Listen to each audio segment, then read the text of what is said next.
Well, hello, everyone.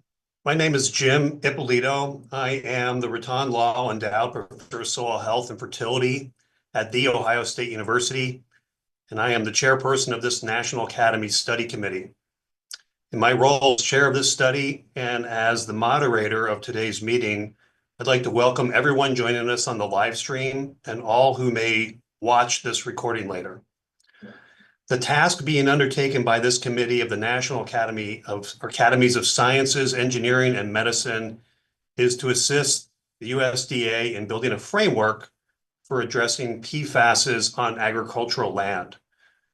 The committee's full statement of task can be found on the study's website, which is available at the link under quote project to the right of the embedded video. This study is sponsored by the U.S. Department of Agriculture's Natural Resources Conservation Service. Before we begin, I would like to note that this is an open, on-the-record session. Interested individuals and members of the press have been invited to join as observers. Anyone who would like to submit a written comment or document to the committee is welcome to do so by clicking on the Provide Feedback link, which is found on the right side of the study website. You can also subscribe for updates about the study by signing up for the National Academies Board on Agriculture and Natural Resources listserv, which is also found on the right side of the page. I would also like to remind everyone that this is an information gathering session. That is, the committee is in the process of assembling materials that it will examine and discuss in the course of making its findings and conclusions.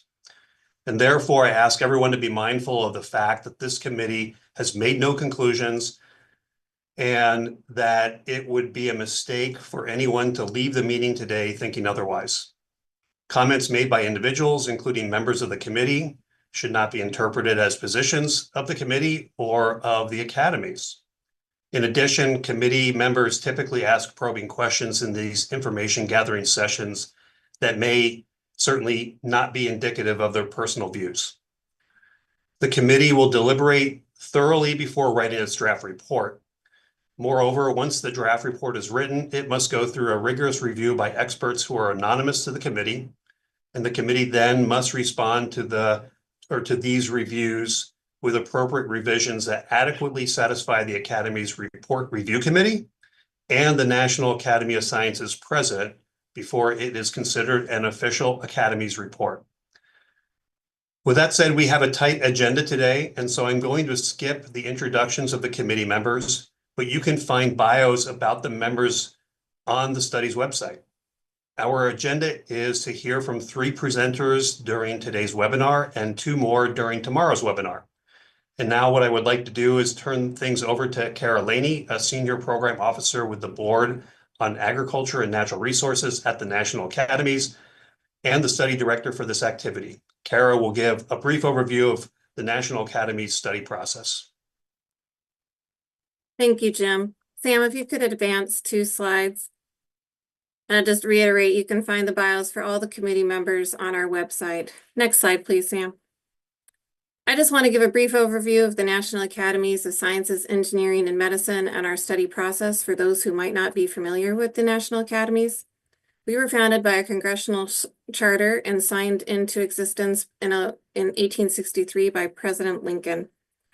We were later allowed to create the National Academy of Engineering and the Institute of Medicine, which later became the National Academy of Medicine, and together those 3 honorific bodies, along with the work of scientists across the country, inside and outside these academies, we provided expert advice to the nation on issues involving science, engineering, and medicine.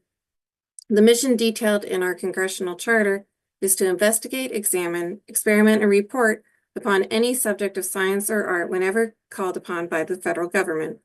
And we do this in many convening activities, including the consensus study, which we are together today to learn more about PFAS and agricultural land. Next slide.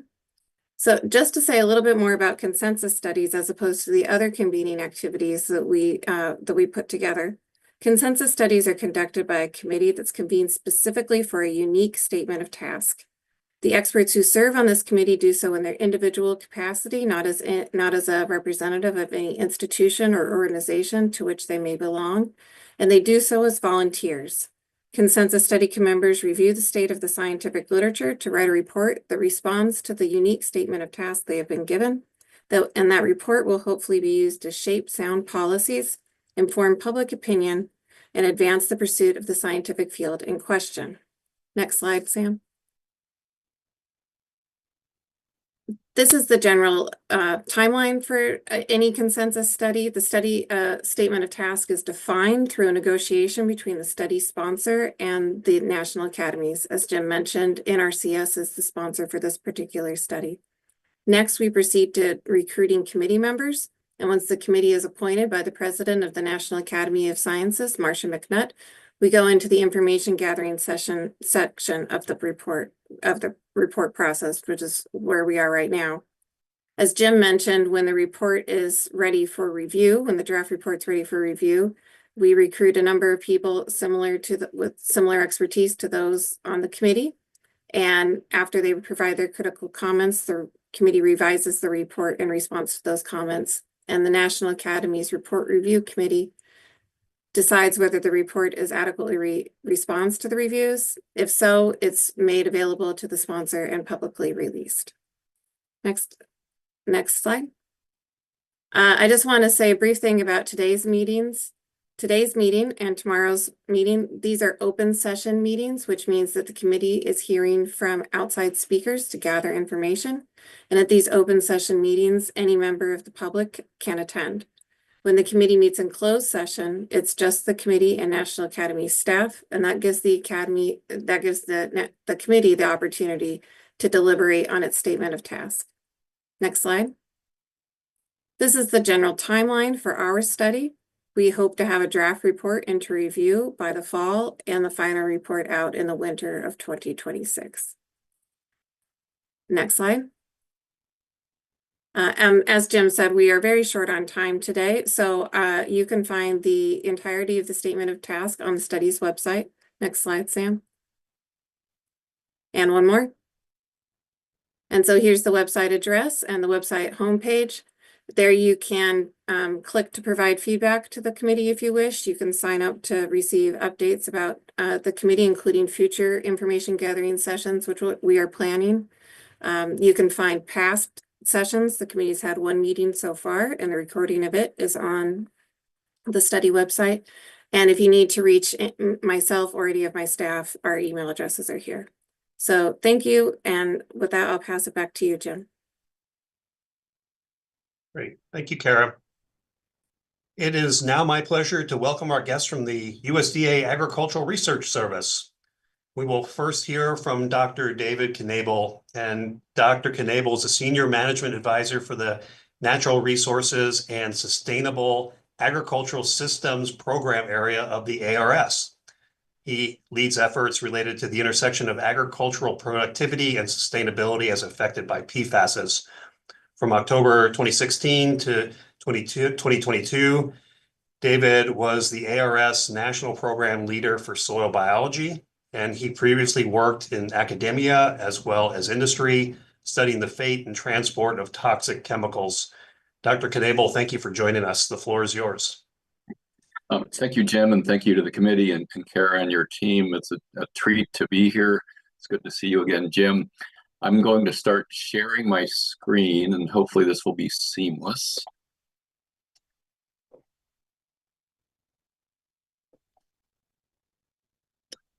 Let's see, are you seeing my presentation, but should be in slideshow mode right now?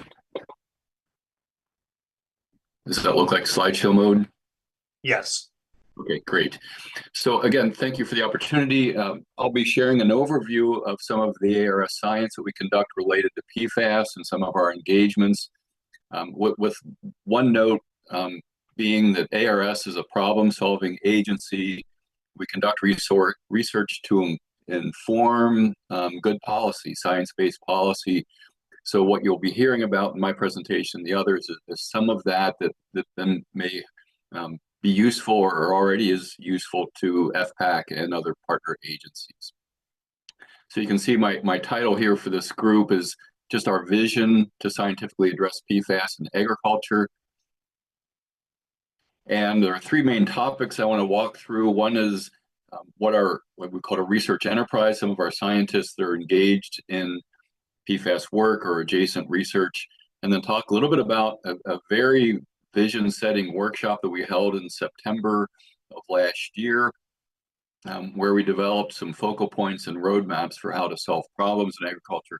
Again, some that may be directly related to the work that the committee is doing. And then talk a little about our Center of Excellence, and we'll go through that. These were developed yesterday. There's news happening every day, so take this with some historical context. Thank you. So a little bit about ARS. We have 4 domains. You can see the 4 there to the right. I've been primarily in the natural resources group, but also touch on the other group's research. And you'll be hearing from other scientists in some of these other program areas as well. We have approximately these numbers. They change with time and Congress and things going through time as far as the number of scientists we have. And I consider these to be somewhat like endowed chairs at universities. They're fully funded, they have support staff, and about 90 locations, and you can see where we're located around the country there. We've been praised for our agility to address emerging issues like PFAS, HPAI, and others for allocating resources to get those projects or those problems addressed. Just a brief summary slide on the way PFAS influences agriculture. The one that a lot of folks are concerned about, states of Maine and others, where biosolids have been applied to agricultural soils, unknowingly containing PFAS, and that's caused some issues with the produce and the farmers, both part of that. It's difficult to see a great remediation strategy, but that's why we're conducting the research. So we're looking at what can be done around biochar and some others. And then I'm going to walk a little bit into our research enterprise group, and these experts may be of interest again to this committee and to the others for who might be able to provide some input. I'm not going to talk about all of them, but I'll give you an idea of 2 of them. And first on the right, what you're seeing are the primary areas of expertise that these ARS scientists have. Some of the ones I highlighted might be most germane or more germane to this committee's mission and hopes for delivery. And then here's this list of, again, these senior scientists, and I've called out 2 pretty much at random, just to give you an idea of what they presented and what they're doing. So we had a very quick set of lightning talks on this, but we're all engaged. So Dr. Rice is in Minnesota. She's a chemist. You can see with some of the work she's doing around PFAS, microplastics, and what they're trying to do as far as address PFAS in these different watersheds. I'm going to sprint through these next ones. Tammy Veith is a scientist at University Park, and a research ag engineer looking at modeling PFAS distribution through some new engagements and wondering about, as they model watersheds on some other efforts, also using some of those same tools to model PFAS distribution, where it's coming from, atmosphere, runoff, etc. So that's a bit about us, not too much. I can get you all the information if you're interested in that. There's a presentation slide deck from all those scientists that you can find out more about what they've done. And then on this page, we talked about, or I mentioned earlier, the workshop we had.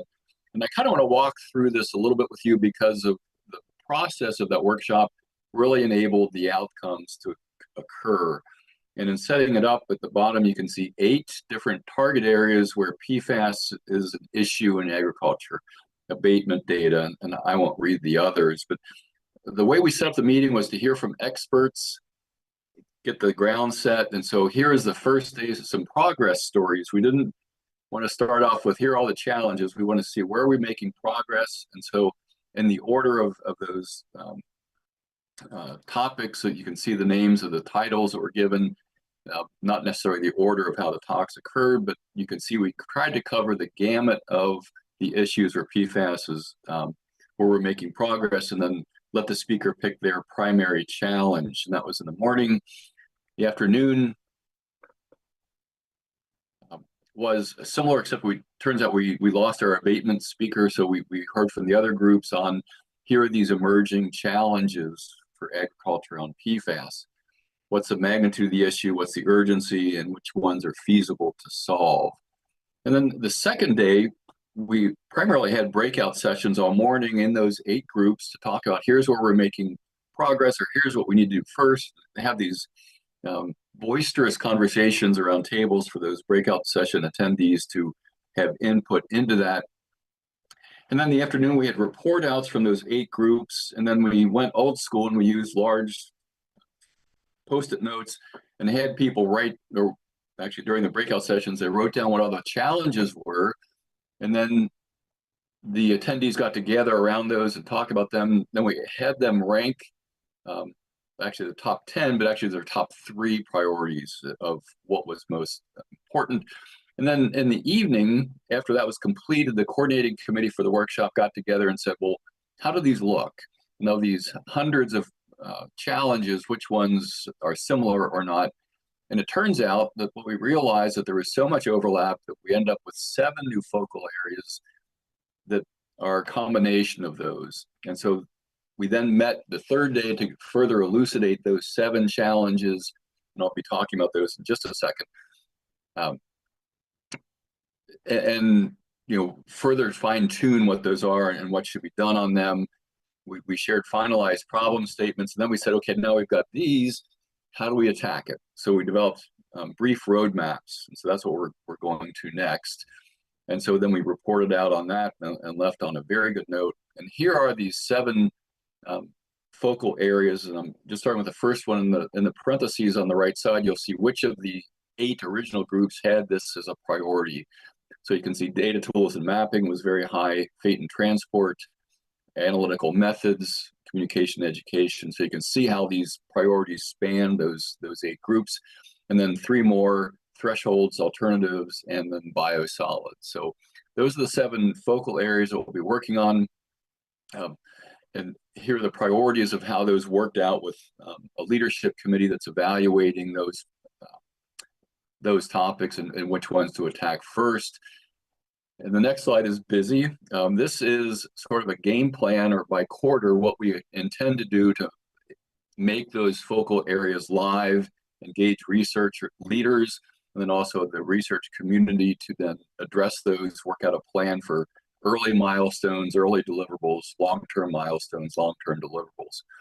So it's an ambitious goal, but we think that we have the right people from our partners, not just I mentioned University of Maine, but there are several other partners that are taking part in this. The ERS, Economic Research Service, and some others are highly interested in how we take this forward. So I think that's it. We are making strides to address PFAS research needs, and we believe that some of these research outcomes will then be useful for informing policy. And there are some study farms that are being established, and so it might be that we look at some conservation practices, what happens with the PFAS under those different practices, and a highly rigorous scientific evaluation. So I will stop there. I hope I did okay on time. Any questions for me? Thank you, David. We probably have time for at least one question. If there's a question from anyone online, please use your raise hand feature or function.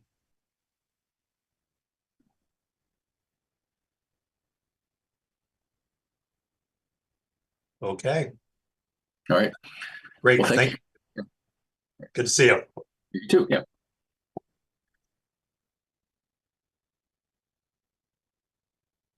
Next, we will hear from Dr. Clinton Williams, who is the research leader of plant and irrigation and water quality research units at ARS's Arid Land Agricultural Research Center in Arizona.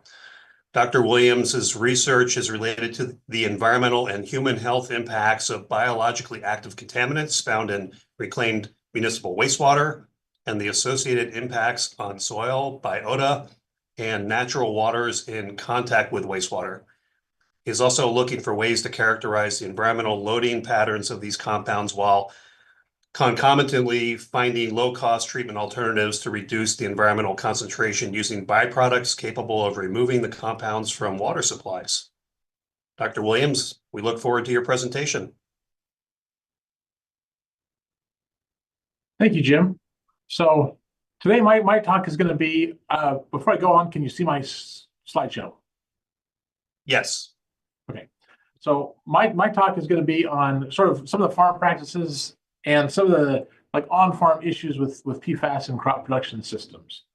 So as my gonna wait for a second, my slides need to, there we go. So some of the inputs to agroecosystems are going to be things like wastewater used for irrigation, contaminated groundwater, biosolids, and even air deposition. So all of these can be things that will move PFAS into agricultural ecosystems. And one of the things about it is most of the things we use in agriculture don't necessarily have PFAS in them on their own. Most of these things are like given to us other than say maybe biosolids. So to start with, in ag ecosystems, it's really important to be able to quantify PFAS. At this point, EPA has, they had good methods for PFAS in water and drinking water, as well as they've released some methods for PFAS in biosolids and other matrices, as well as like food packaging. Well, the problem is that when we start talking about larger or more complex matrices like soils, biosolids, plants, how we get how we are able to measure the PFAS is really important. So the first thing we started to do was we're in the process of validating some methods for some of these more complex matrices and understanding so we can actually measure good concentrations of PFAS at low concentration. So the first thing that was important was we had to make sure we had the right number of blanks, field blanks, lab blanks, reagent blanks, lots of blanks, because when we're talking about really small concentrations, we need to make sure that what we're measuring is truly what's coming from the environmental sample and not necessarily some sort of a contaminant that has made its way in. We have to make sure we have good replicates. We have to have reference matrices that are good, that don't have any PFAS on them. So we have to make sure we have some good water. We use Ottawa sand as our reference matrix that we then will wash and make sure there's no PFAS on it. And then we have to make sure that all the materials we use within the lab, when we're sampling in the field, everything is all PFAS free. And then we need to make sure that the PFAS, that there's no PFAS contamination within the actual lab system. Finally, we have to make sure we have proper analytical standards, because if we don't have a standard for it, we can't actually measure the concentration. And some of these compounds, I'm sure as some people know, there's a lot of different compounds that are considered PFAS, and we don't have standards for all of those. So whatever standards we have, we can measure concentrations, and if we don't have standards, we're unable to. So here's just a quick look at the different places where we can measure PFAS contamination. Again, drinking water, food packaging. Up until now, most of the work on PFAS, on measuring PFAS, has been focused on things like drinking water, food, the actual food, and then food packaging systems, because a lot of food packaging systems have PFAS to prevent grease from getting through and to help protect the paper wrappers and the recyclable wrappers from falling apart from things like grease and water.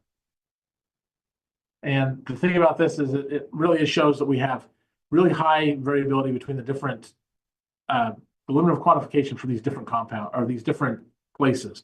Drinking water, we can get really good low levels. At this point, we're still trying to find or make sure we can have really good reproducible methods for things like surface waters, groundwater, sediments, soils, and biosolids. So just to quickly kind of go over how difficult this is in an ag ecosystem, the actual procedure to sample and to do the analysis in the lab are very time consuming, which is one of the issues we have with trying to understand how the PFAS moves through the environment, because the the amount of resources it takes to do these sorts of experiments are really great. So liquid samples and solid samples, we need to make sure that whatever we collect in, they are collected in materials, bottles that don't have any sort of PFAS in them, that are disposable, so that we only use them once. So because carryover when you're talking at 4 parts per trillion is very likely. The next is the actual method of collection. So one of the things about PFAS is it likes to sort of it concentrates at the air-water interface. So if you have a situation where you have standing water or even foam in a river, you're going to get different concentrations of PFAS depending on which part of the water you actually take your sample from. So you need to be very careful that whatever you're doing, however you're doing your sampling, you sample from the right place. If you need to get a bulk water sample, you want to make sure you get below the surface. If you want to find out what the actual surface or how much PFAS is collecting at that air-water interface, you'd want to collect samples from, say, foam or the surface of the water.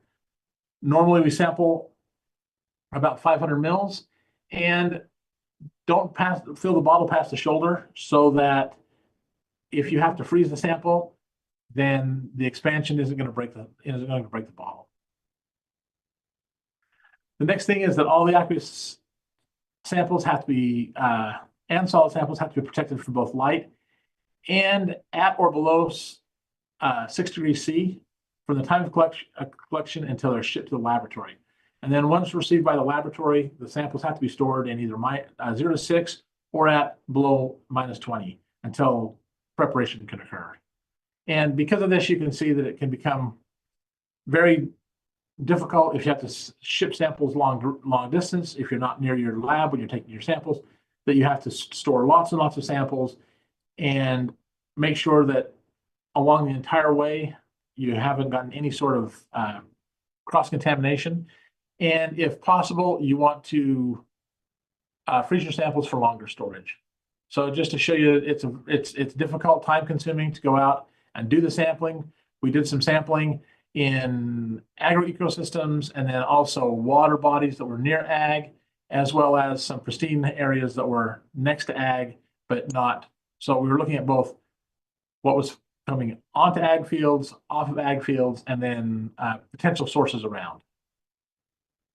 You have to make sure that when you sample soils, that they're all collected and using instruments and tools that have been cleaned of PFAS. So they're collected using plated metal soil probes. We have to use water from the area to wash it so that we make sure that it's as clean as possible. Once the clean probe is sprayed with methanol, LCMS grade methanol, and then we thoroughly spray the probe with LCMS grade water to make sure we don't have any cross-contamination. And then all cleaning residues have to be kept and transported off the field for proper storage. The average collection time for just one sampling area was about 2.5 hours per location. And if the soils were had much higher clay contents, it could be up to 4 hours. We would then have to store the samples and ship the samples, and they had to be shipped and stored cold, and then for the soils, frozen, because we were going to be storing them for longer than 48 hours. So you need to make sure that we were able to store or ship and store in coolers that had enough dry ice to maintain them cold for the shipment.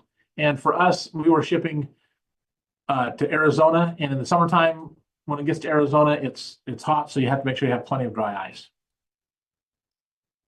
For holding times, you can hold aqueous samples for up to 28 days when they're stored below 6 degrees C, or up to 90 days when stored at below 20 and protected from light.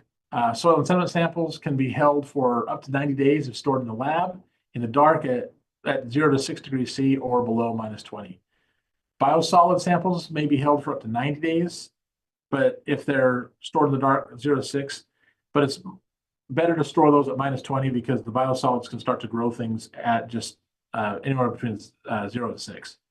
And If they need to be stored for more than a few days, the EPA recommends having them frozen.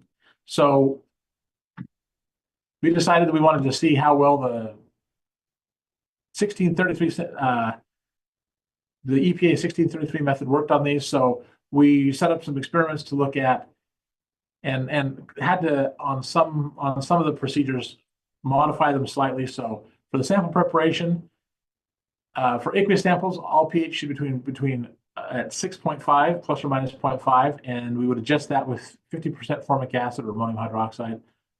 All parts of the SPE manifold must be cleaned between samples, and that will be with methanol and ammonium hydroxide, and then air dried prior to use. No wiping anything off.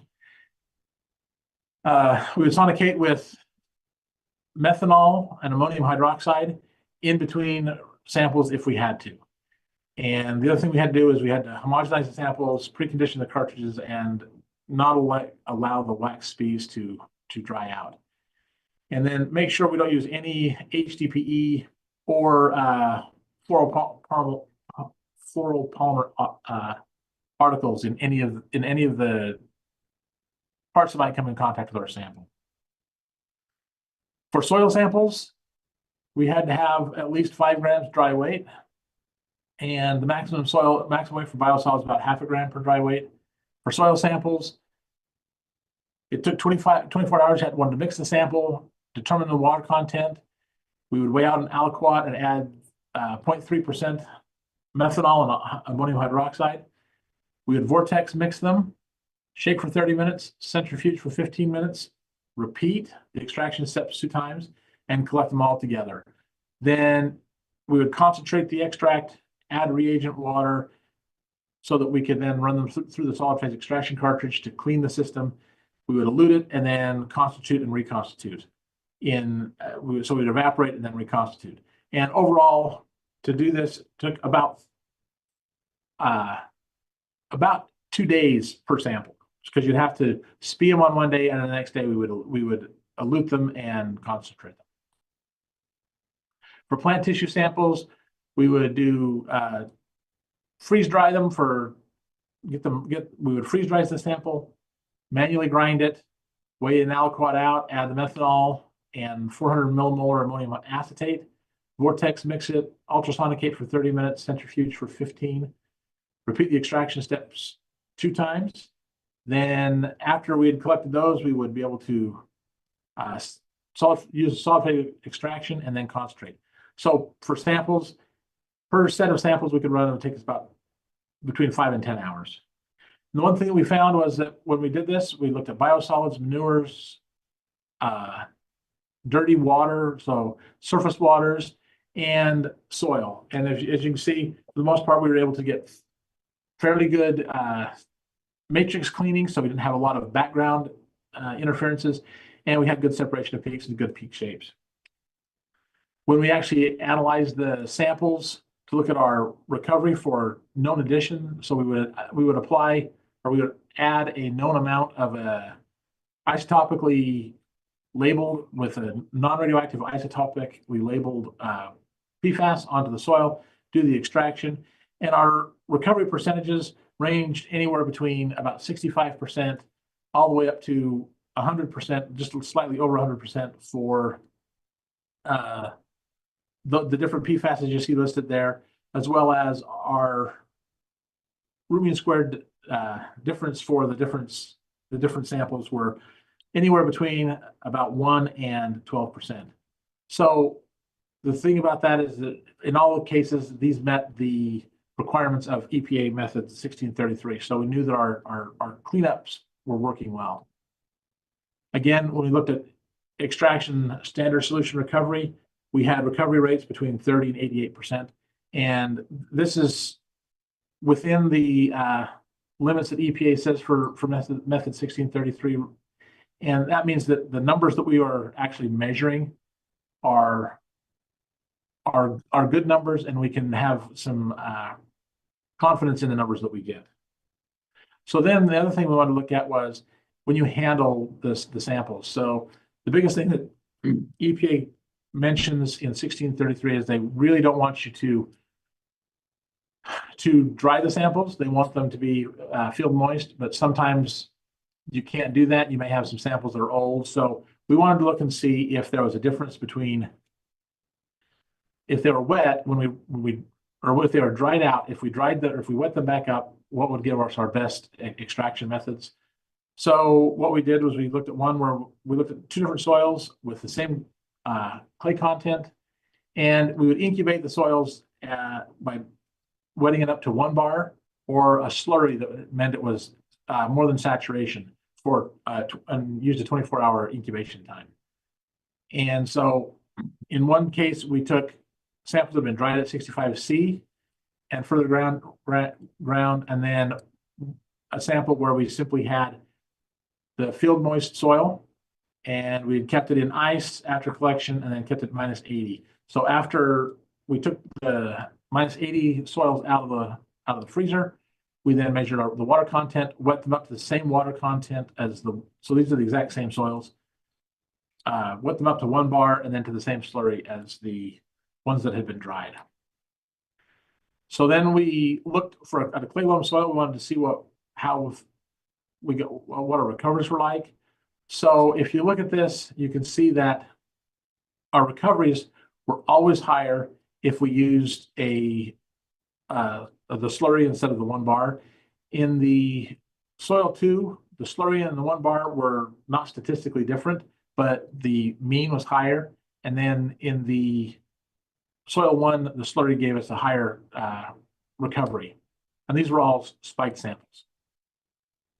Again, and that was for PFOS. With PFNA, we ended up with not being a whole lot difference between the slurry or the 1 bar. So it just goes to show that it's important that the soil, how we handle the soil matters. And we are now fairly confident we have good recovery and good analytical methods for the lab for dealing with agricultural ecosystem samples.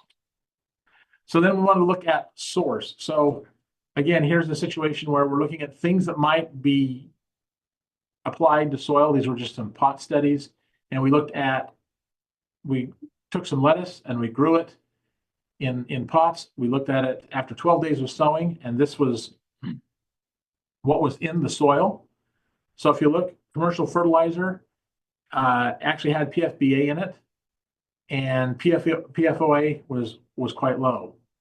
Again, with manure, we had PFBA, biosolids, and urine. So this was just human urine that we put in that we'd used as our soil. And in these different cases, if you see where the I is, that means it was incorporated into the soil, and the other was just put on the surface. So it does show that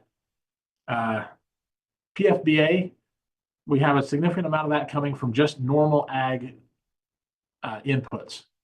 PFOA, not as much. Again, after 49 days, if you see here, you can see that these are the same pots, but the concentration is getting lower and lower. So what this really means is that as we irrigated these lettuce plants, the PFBA and the PFOA actually leached out of the soil. So some of it was taken up into the lettuce, but it did leach out of the soil.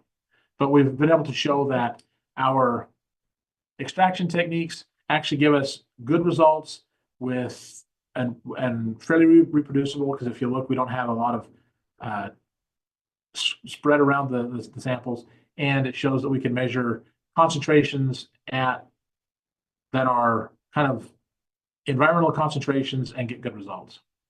Next, we did some actual sampling of surface waters in North Carolina. We took water in the state of North Carolina from state parks. So they should have had no PFAS inputs that would be like considered ag inputs. So this is sort of the background. And you can see, depending on where you were, you can have different amounts of different PFASs, as well as very different total amounts of PFAS. So we had some areas that were just slightly higher than 25 parts per trillion, all the way down to I think summed up, it was down in the range of about 7 or 8 parts per trillion. Next, one of the problems we have with PFAS is biosolids. So if you look at this, this is just a map of where biosolids have been applied. And based on this, you can see that there's a lot of biosolids have been applied to a lot of ag lands. So there's an issue with how many of these biosolids had PFAS in them, and what's the potential for PFAS distribution within ag soil. So that's one of the things that we're starting to look at now. Next, we have these are those samples that I showed the lettuce and the incorporation of different sorts of treatments that the PFAS came from. And you can see that in some cases, we've applied biosolids and manure to the surface, and after 54 days, the biosolids and the manure is all gone because it's like dark on the surface and then it goes away. But then if we look at the concentration that's left in the soil from the organic amendments versus the non-organic amendments, there's a significant amount of PFBA from some of the organic amendments versus others. And these are biosolids and manures from different sources. The last thing to talk about is, earlier Dave talked about microplastics and their role. So we did some work on looking at microplastics and how microplastics could absorb PFASs. And these microplastics are different than the microplastics most people get. Most of the time we get microplastics that are what I call virgin. So in essence, they're just plastics that have been made and they're now milled into very small pieces. These microplastics were actually collected from sweeping up what was left over after in recycling areas where they had divided up the different kinds of plastics into their different bins. After a long time, we swept them up, and then we would float them out, use density to try and clean up the microplastics. So it took us a long time to get some microplastics that are actually weathered microplastics. And the interesting thing to see here is that if you look at how much is PFOA, PFOS, PFBA, and PFBS are sorbed onto those microplastics, it depends on the pH, which makes sense in that both the plastics and the PFASs can become charged. But the thing where that becomes interesting in ag ecosystems is if you apply PFAS onto the if the PFAS is on the microplastics and then the microplastics are used in irrigation, this shows that you had a certain amount of absorption and uptake onto the microplastics, but then as you change the pH, the desorption changes. And what it really goes to show is that if you move from, say, 1 pH in, say, the water, and you put it on an acid soil, your pH, the amount of desorption might greatly increase.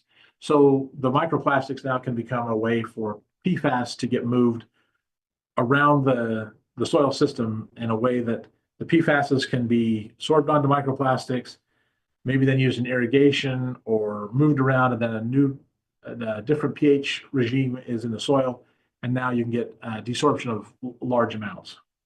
So with that, I am done. That finishes, and I can take any questions. Great. Thank you, Clinton. If there are any questions from the audience, please use the raise your hand feature.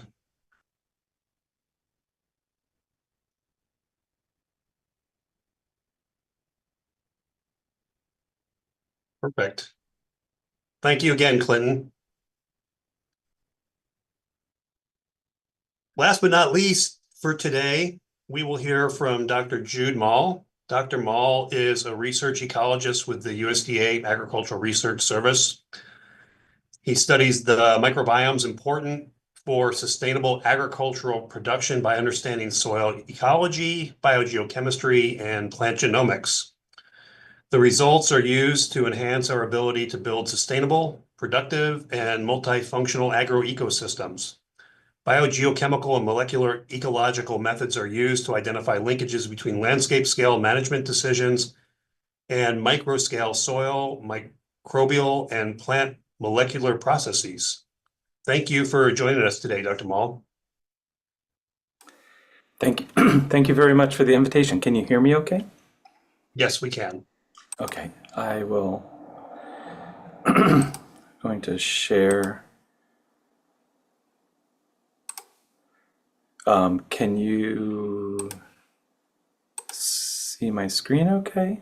Yes. Okay. All right. Hello, everyone. Thank you very much for the invitation. My name is Jude Mall. I'm a research ecologist in Beltsville, Maryland, with the USDA Agricultural Research Service. And thank you for the previous speakers.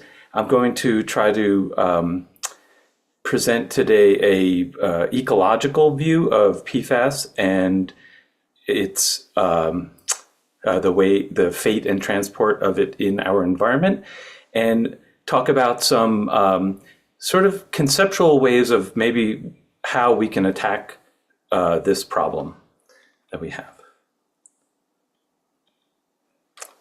Let's see. Okay, my forward button didn't work. So I think I can do it. PFAS is so from a biotechnological, or I would argue that we might want to take a biotechnological perspective to this problem, since PFAS are a global biological problem of anthropogenic creation. And so in my mind, it makes sense to take a hybrid anthropogenic sort of biological technological approach, because in some cases we're dealing with interactions that are novel and never seen before in nature. And so we may have to think sort of outside the box in terms of how we address typical biological or biogeochemical problems. So although these compounds are very tough and novel constituents of our environment, there's many examples of biological catabolism in nature and in the lab, which kind of shows how dynamic and adaptive nature is. And so I think there's a need to investigate where PFAS interferes with biological processes, and that may give us a clue into either how to destroy this, how to detect it, or how to sequester these compounds with the eventual goal for remediation. So often when we think of global issues, we often have to sort of set the boundaries for the system in which we're studying. And so here's an example of when we really became interested in carbon cycling, in global carbon cycling. We very quickly started to develop carbon cycles for the entire globe. And this gives us a perspective to the smaller scale problems that we then have to address. And I think that's important to put the scale in perspective, especially when we have a problem that may seem in some cases insurmountable, like PFAS pollution in our environment. So there are examples of this sort of biogeochemical approach starting to sort of develop in the literature. And you can see in this figure here, I have annotated over on the my left-hand side, some references that talk about the various transitions through phases and matrices on Earth. And so, for example, there's some very interesting, some papers about PFAS, wet deposition of PFAS through the global moisture cycles, water cycles, as well as many papers that are coming out about PFAS in its phase transitions through the different matrices in the Earth's crust, like the soil, groundwater, and surface water. So in order to address some of the smaller problems, we may have to start thinking about the movement of PFAS from this perspective as a starting point to really put things in perspective. And that is beginning to happen. In this case, we don't see mass flux movements, which I think would be helpful, but in some ways, this this figure that was developed for industrial application talks about the sort of the types of transformations that occur during the different phase transitions. And I think Clinton pointed out very importantly that in some of these transitions, you can have binding and or release of PFAS. And those are some of the dynamics that we're really going to have to understand before we can really start to address how or the most effective approaches for remediation. So, and just to reiterate what Clinton said, in all of those phase transitions, whether we have PFAS in wet deposition, moving through the soil, through the groundwater, leaching into surface waters, the pH plays a critical role, and the concentration of these elements play a critical role. And we have these very discrete transition points that can, again, give us clues into how we may address the problem of PFAS in various situations. So if we combine together our understanding of real rudimentary analytical chemistry, as Clinton pointed out, but then also where that lands sort of on our landscape. And I don't have the references right here, but I have them in a later slide where we can look at some of the really great work that's been done to see how PFAS behaves at various pHs and various concentrations. And one of the, I would say, inherent natural biochemical reasons why PFAS is even a problem for us is because it behaves very similarly to our our membranes in our cells. And so we have the capacity, because of the molecular structure, you have a polar end and a hydrophobic tail that looks very much like a fatty acid. And so in that way, it can pass through some of our biological channels and pathways to integrate into living systems. And so here's just some examples of how PFAS may arrange itself. And these arrangements, they speak to why they're even important as chemicals for technological applications. But you can see them forming into micelles, which are basically like small cells that are totally soluble, but maybe a few thousand kilodaltons in weight. And you can also have them form into bilayers, which are very similar to the lipid outer layer of a human or of any type of cell on Earth. So those inherent sort of characteristics of the PFAS allow it to move throughout biological systems. And here's an example of PFAS accumulation in different organs in a human body. And what you can see, really, you don't have to pick out any particular ones, but what I'd like you to take away from this example is that different organs, which have clearly different functions in our body, accumulate different PFAS. And that has to do with the processes that they go through, the susceptibility of their fat layers to absorb this. And so part of my argument here is that with some of these unknown interactions or previously unknown interactions, we may study sort of where these compounds accumulate and use that as a clue to then understand how these compounds move throughout living organisms. And so when faced with these very daunting tasks of problems like this that just seem like we can never solve them, sometimes I refer back to some of these ancient texts that talk about this. And if you look at the Art of War, there's lots of really interesting clues in there for how to attack a problem that seems insurmountable. And so when we start to do that, we can look at every single organ in the human body and start to look at the literature that exists and understand why those PFAS compounds are accumulating in those organs. So that's just an example of how to go about this.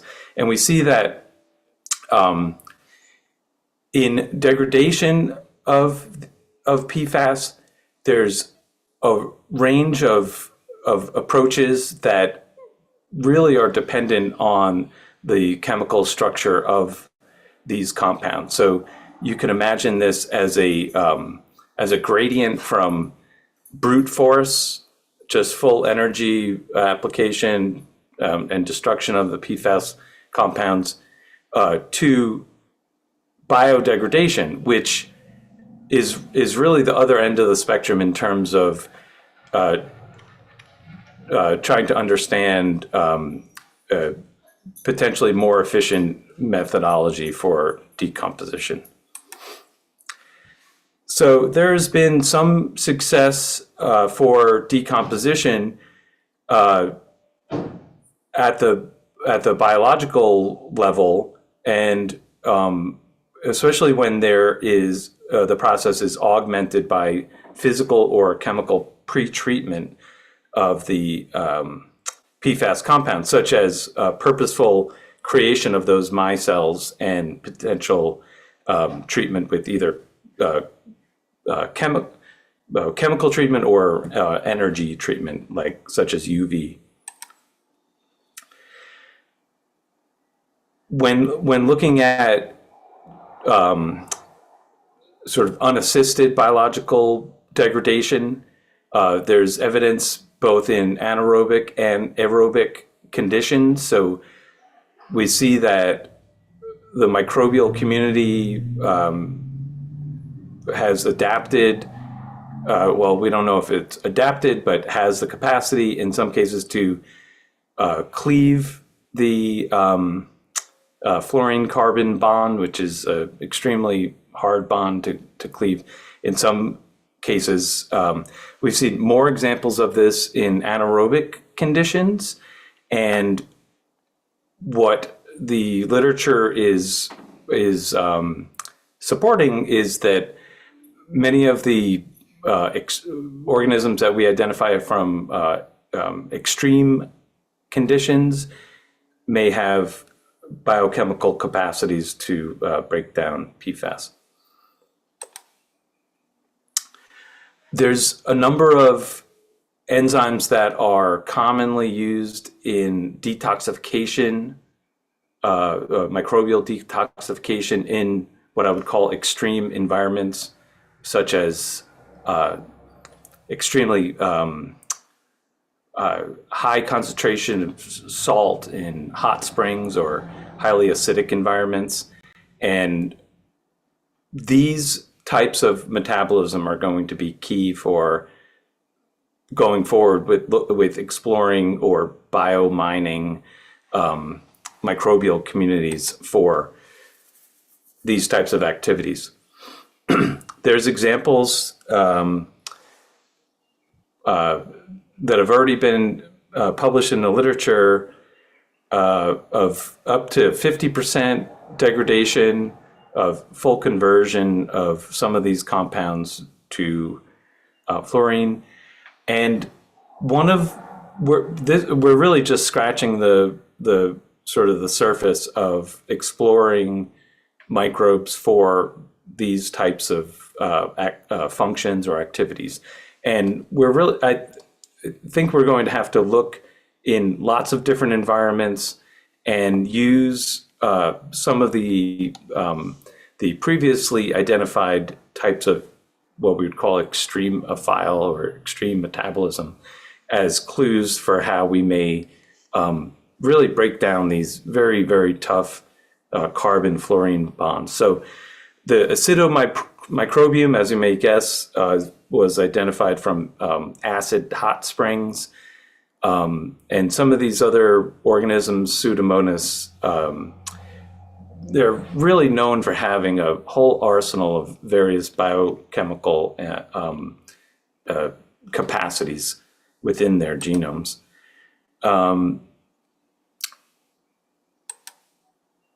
So if you look, for example, the acidomicrobium, it essentially eats iron. It grows in iron-rich hot springs.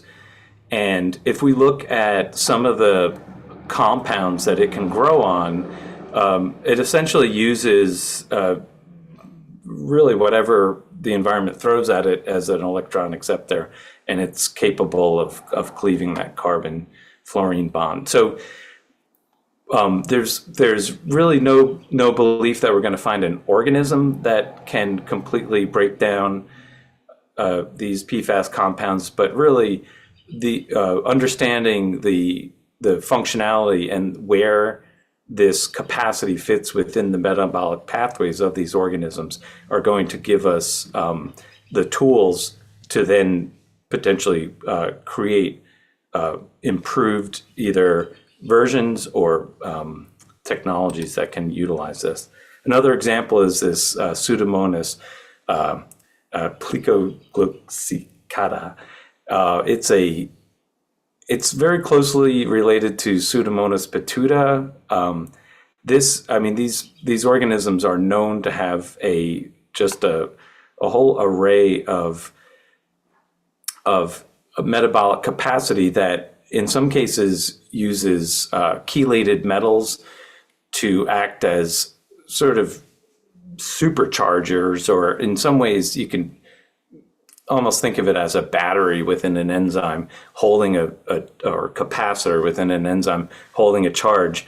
And there's a lot of potential for some of these chelated metal enzymes that really perform some pretty astounding reactions on Earth already, like photosynthesis and other light sensitive reactions. And as you might guess, if we look at the Pseudomonas genome, often they're fluorescent, able to take light energy and convert it to other types of energy within their metabolic capacity. So, and I'll just end with this one last example. If we get really down to the molecular level and we look at how PFAS and other compounds like that impact some of sort of human development or neurological diseases, we see that there's very specific interactions in some cases at the tight junction of synapses. And for example, this rhyodine receptor is a location where PFAS and PCBs both interact and bind with these enzymes. And we can use clues like this, where these compounds are interfering with biological activity, to better understand the protein-protein interactions that are occurring, the channel interactions, and the protein molecule binding that's occurring at these sites. And one thing that we're starting to look into in my lab is trying to understand how we can use known channel dynamics. And here's an example of where a enzyme channel is currently used in a silica matrix to sequence DNA. We think that with some of the new tools for protein engineering and protein modeling, we may be able to develop similar types of technology where we can specifically or generally bind PFASs and either bind them and move them across a barrier or a membrane, or bind them and then sequester them for later removal or remediation. And this is an area that we're currently working on in my lab right now. So let's see. In conclusion, as the other speakers pointed out, we really need a PFAS detection methodology sort of moonshot.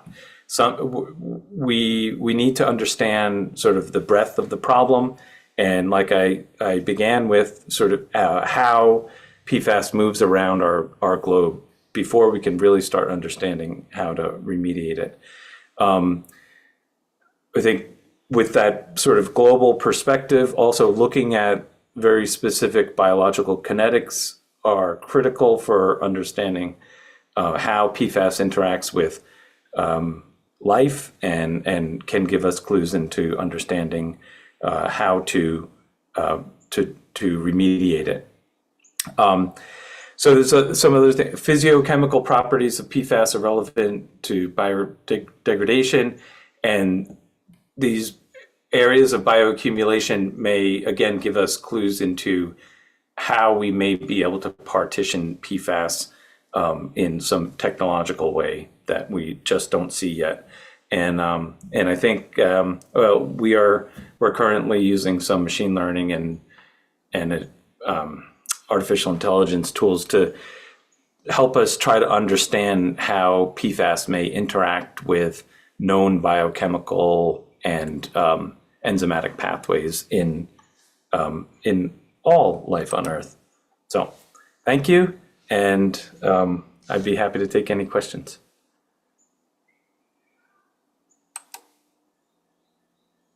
Thank you, Jude. That was really fascinating. We do have time for questions from the committee. If any committee member would like to ask a question, please raise your hand and I'll call on you.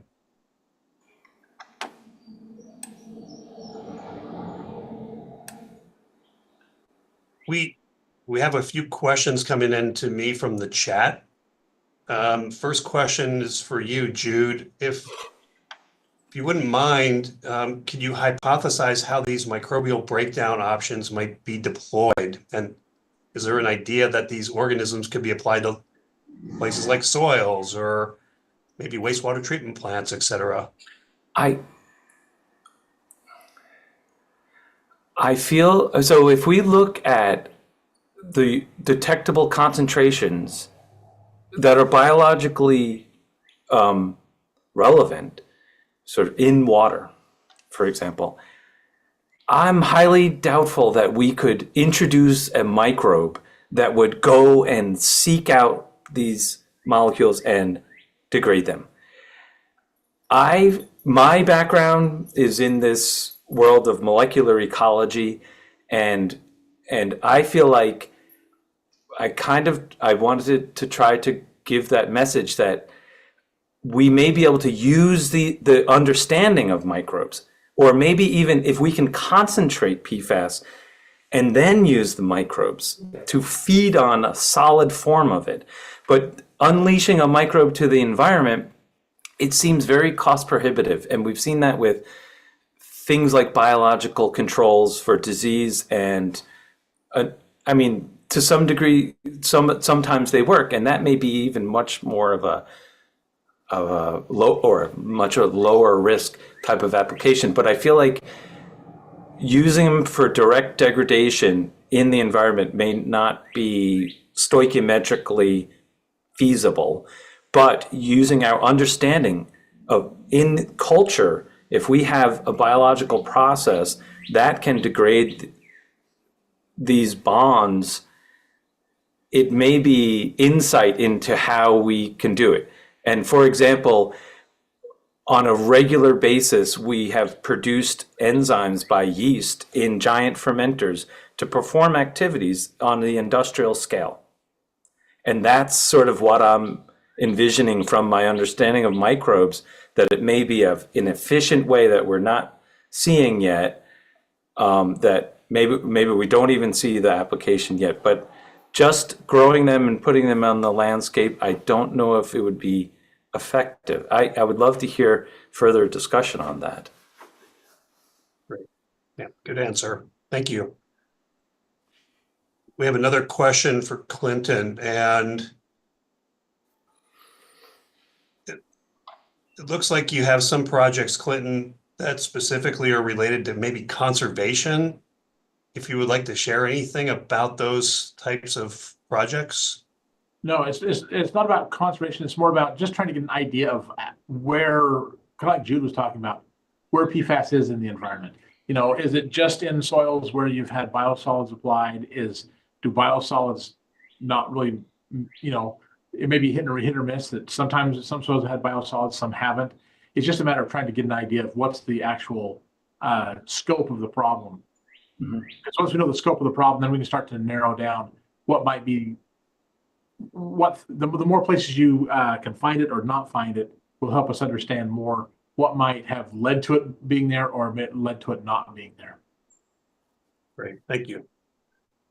Jude, I have another question, and since nobody else is asking questions, I have a question about microbiology, and I think about this often, about the potential for microorganisms in whatever setting to potentially break that carbon-fluorine bond, and what it really takes to break that carbon-fluorine bond. And then I start in my mind going down rabbit holes about electrochemistry and redox conditions. And I mean, what does it really take to do that, to force the carbon-fluorine bond to break? I've looked at those numbers. I don't. So there's clear examples of that capacity within. There's halogenases that can do it, and essentially, it's the overcoming that delta G. And I agree with you. I feel like, well, I mean, for example, a lot of halogenases have a chelated metal in the middle, and we suspect that those metals can build up electropotential. It's really why. I wish someone could argue with me right now about this, but from how I understand those enzymes, they have a greater potential to overcome that delta G because they can store energy in that chelated metal. And so for example, that the Acetobacter, it uses iron as an electron acceptor, so it'll cleave iron, and many of those organisms also heavily utilize zinc, magnesium, and manganese for different highly energetic processes. So I feel like it's going to be in there, but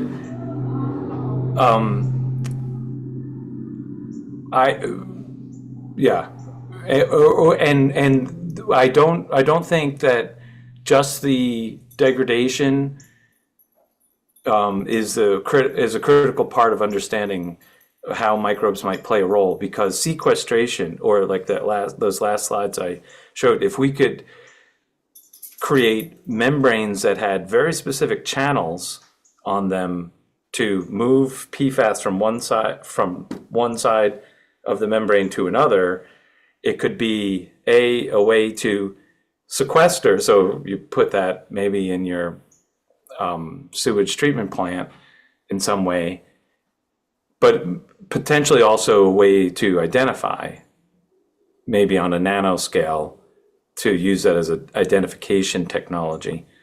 And I think we're going to need that, and maybe not quantify everywhere, but identify. I'm not sure. There's a lot of areas where I really think we need technological advancement as well as rudimentary basic science. Okay, thank you. Jim, this is David Smith. Can I comment on that just a second? Yes, please. Yeah, I'm sorry. I couldn't figure out how to raise my hand, so I apologize for just butting in.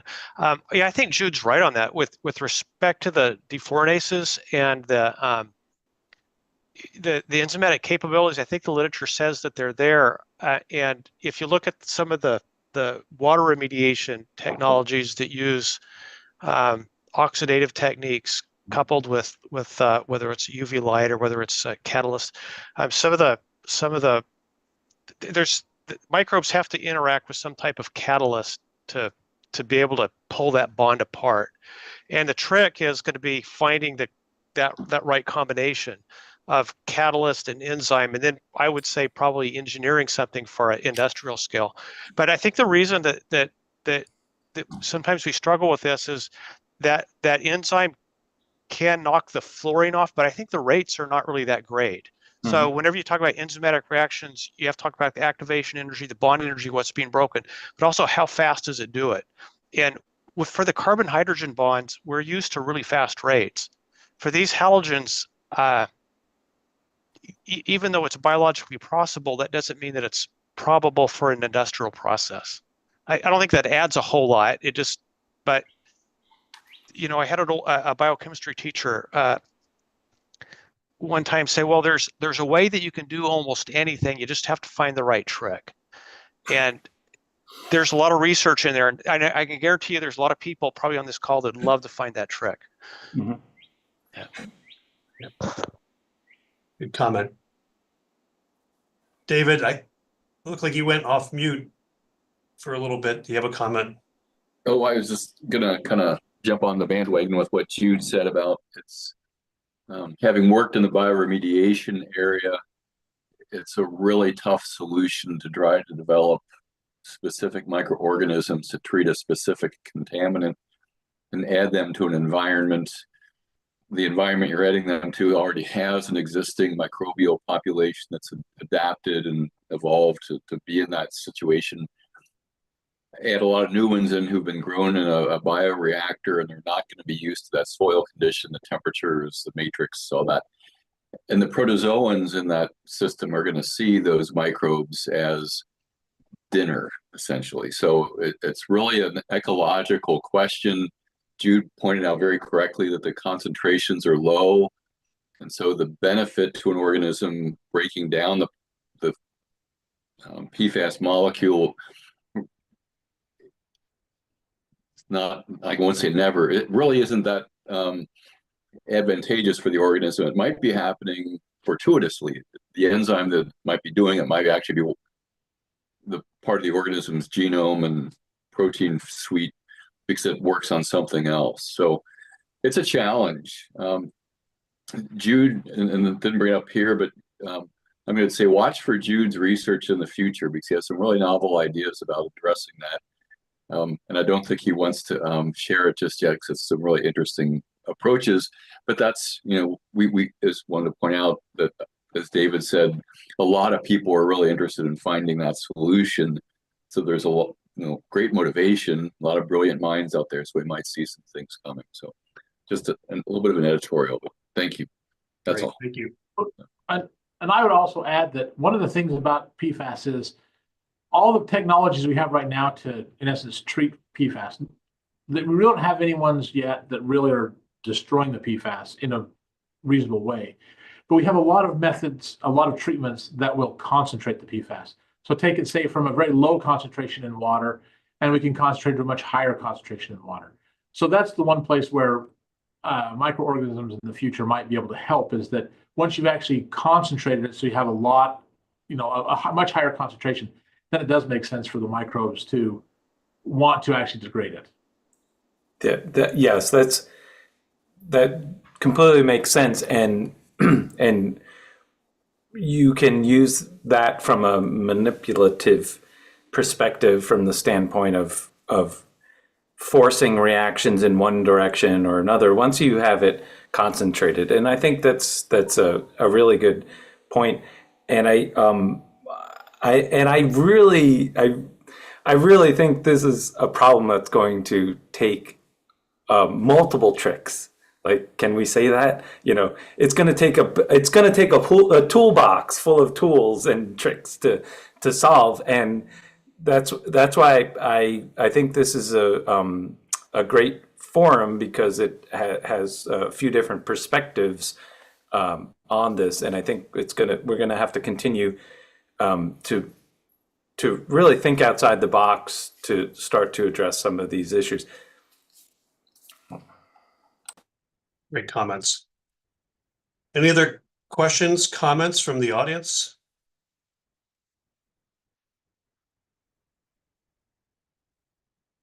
Okay.